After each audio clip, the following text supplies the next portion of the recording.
My name is Ryan Frings H. Gregorio from BSMT 2-15.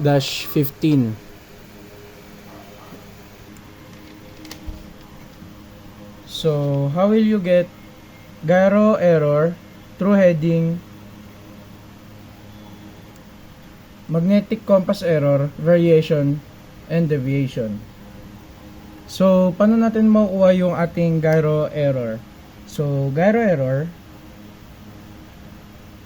para makuha natin siya, gyro bearing minus true bearing. So, ang ating gyro bearing is 126.7 degrees and ang ating true bearing 125 degrees. So, pag minus natin siya, equals 1.7 degrees west. So, ito na po ang ating gyro error. So, paano naman natin ngayon makukuha si true heading? True heading, gyro heading minus gyro error. So, ang ating gyro heading is 32 degrees. Minus natin siya kay gyro error na 1.7 degrees west. Total is ating true heading 30.3 degrees.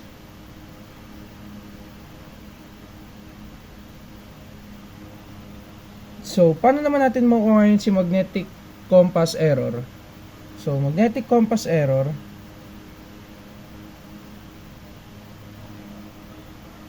kailangan natin ng magnetic heading and true heading.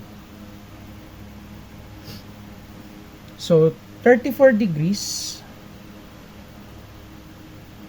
minus natin siya sa true heading natin na 30.3 degrees. So, ang ating magnetic compass error ay 3.7 degrees west. So, paano naman natin ngayon makukuha ang ating variation? So, current year, 2023, minus natin siya kay 2016, 7 years, and then, times natin siya sa 6, which is dito, 6 minutes, equals 42 minutes. So, itong 42 minutes na to, pwede natin siyang gawing degrees para ma-divide natin siya. So, gagawin natin siyang degrees, di-divide natin siya sa 60. So, ang total is 0.7 or 0.7. So, itong 0.7, add natin siya dito kay 1 degree west. Plus 1 degree west equals, ito na ang variation natin, 1.7 west. 1.7 degree west. Ito na yung ating variation. So, paano naman natin makukuha si deviation? Deviation equals magnetic compass error, positive negative variation, plus minus.